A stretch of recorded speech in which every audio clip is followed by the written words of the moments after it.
Hey, it's me, Jessica, and I thought I would start this channel off with something really fresh in the Pokemon community. Generation 8 has just been announced, and they're called Pokemon Sword and Shield, and honestly I don't know which one I want to get first because we have yet to know what the difference is between the two in terms of legendary, so I'm definitely going to have to wait a bit longer to make a final decision, but here are my thoughts just of the trailer. So this is going to be the first new generation game on the Switch, and the graphics look amazing. Obviously they said in the trailer that these are not final, but it looks gorgeous already, so I can only expect the best from Pokemon because they always deliver. If you guys didn't know already, this is a UK based region, so I'm really happy about that, and just from the trailer they have lots of different like weather types and loads of different climates, so I'll be interested to see how that changes around in the game because UK only really has one weather, which is cold.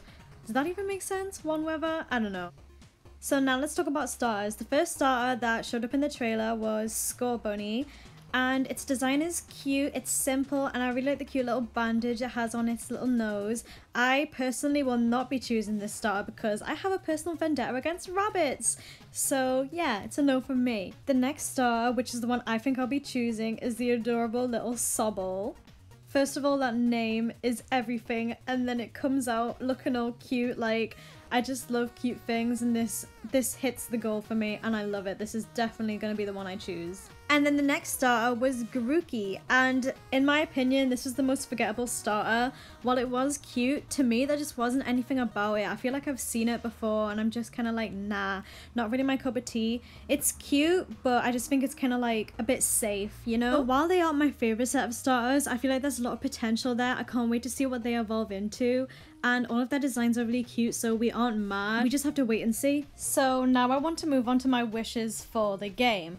And my first one is the use of dialect and slang. So back in the Alola region, they would greet each other saying Alola and stuff like that. And England is very well known for having loads of different words and dialects. So I honestly feel like it'd be such a missed opportunity if Pokemon didn't include something that had a little bit to do with English dialect or slang. We'll just have to wait and see. So moving on to my second wish. Number 2, tributes to certain areas in the UK. So in a perfect world, I really wanted there to be different cities which match different cities in the UK, but I don't think that's going to happen just from this map that was released. We see a lot of things matching London, for example the big Ferris wheel matching the London Eye and the clock matching the Big Ben. I love London, but I'd love to see some more references than just a few London references. I'd love to see some Newcastle references, some Manchester, Leeds, Essex, like...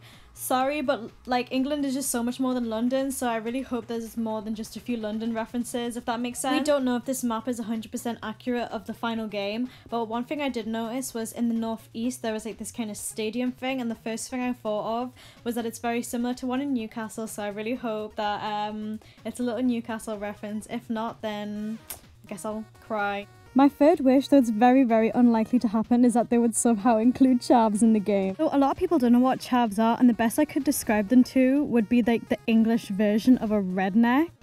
My initial wish was to have chavs as the evil team, but because of Team Skull, I don't really think that's going to happen.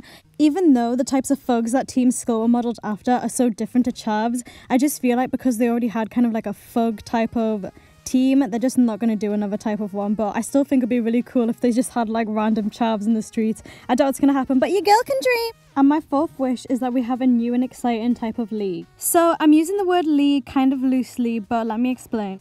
So in Pokemon Sun and Moon, we were introduced to trials, and while I wasn't too fond of the trials and I did prefer the gyms, I wasn't as mad at the trials as everyone else was, but from looking at the map, it doesn't really feel like we're getting anything gym related, which I'm not too fussed about because I'm always down for new stuff. I just don't want this new league or whatever they're gonna do to be repetitive or to feel like a chore, because of some trials it really just felt like you were doing a chore and it wasn't really fun. But I hope that they do something new in this game, and I'm excited. So my final thoughts, I'm overall excited for the game. I love the starters and I love the scenery, and I can't wait to see the new features that they implement. The worst part of this release is the nostalgia crazy fan. Pokemon fans always complain about new games because they feel the need to cling on to nostalgia like it's a respirator to keep them alive. The Gen 8 stars are cute and the scenery looks gorgeous. Pokemon has came so far, but people always push everything to negativity. But when they do a remake of the old games you say are so much better, you complain that we don't get a new generation. What? Like, the old games were iconic, of course, but in terms of gameplay, storylines, mechanics, variety of Pokemon, the newer ones are just so much better in my opinion. Pokemon Sun is one of my all-time favorites out of the franchise, and people are just afraid and are salty of change. I've known Pokemon since I could barely remember, being born in Hong Kong and living there. My first ever toy was a squirrel, and I loved the old games at the time, but it really is time for something new, and I'm ready for it. And that is it, guys. It's the first video on my channel, so don't be too harsh. Hope you guys enjoy. Let me know if you agree or disagree, and I'll see you later. Bye!